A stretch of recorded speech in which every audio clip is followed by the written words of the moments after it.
Содержать жилье в хорошем состоянии – задача каждого собственника, но если в негодность перешла крыша или коммуникации, на помощь приходит уже фонд капитального ремонта. Дом, в котором живет Ася Гатагажева, не ремонтировался последние 30 лет. За это время, естественно, фасад испортился и осел фундамент. Женщина и ее соседи рады, что уже в этом году их дом подлатают и приведут в должный вид. Полностью постоянно сыпется до кирпич. Так фундамент ехай, а фундамент я сколько духшал медизи хамня, говорю 30 лет я из хамчи.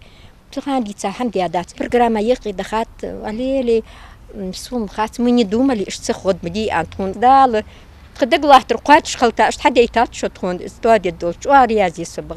Несмотря на то, что стоимость работы и материалов растет, взнос на капремонт для жителей региона остается прежним – 6 рублей 30 копеек на квадратный метр. В данном доме у нас запланирована работа по капитальному ремонту фасада, фундамента, водоснабжения и теплоснабжения. Данные работы будут проведены после процедуры отбора подрядной организации. Сейчас у нас все находится на стадии осмотра состояния многоквартирного дома, принятия решения того или иного вида работ, который будет проведен в доме, используемые материалы и примерная оценка технического состояния многоквартирного дома. Не только этот дом, но и еще 3 на улицах Базоркина, Асканова и Алироева в Малгобеке тоже в скором времени будет не узнать. Именно их выбрали для ремонта в этом году. Ориентировочно на это направят около 11 миллионов рублей. К слову, 2 дома на улице Базоркина, 80 и 82, уже обновлялись ранее. В отношении данных домов уже мы проводили ремонтные работы. Это замена кровли, капитальный ремонт кровли в обоих домах.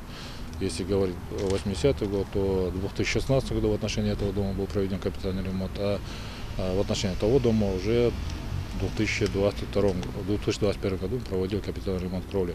Ну, вроде бы жители довольны, и в дальнейшем при выполнении остальных видов работ мы также постараемся, чтобы жители также были довольны. У нас в этом году предусмотрены работы по ремонту фасада, ремонту инженерных систем и ремонт канализации. Программа капитального ремонта действует в Ингушетии с 2014 года. За это время отремонтировано порядка 63 многоквартирных домов, в которых проживают около 16 тысяч человек. На сегодняшний день 453 дома у нас включены в программу. До ноября 2022 года количество составляло 301 дом. Дело в том, что у нас ежегодно происходит актуализация республиканской программы, в рамках которой ежегодно включаются дополнительные дома в программу капитального ремонта. Сотрудники фонда напоминают, дома необходимо обслуживать вовремя, проводить текущий ремонт и, конечно, оплачивать коммунальные услуги. Ведь за счет этих взносов на протяжении десятилетий накапливаются средства для плановых ремонтов. Тамара Хашагульгова, Магомед Даскиев, Новости 24.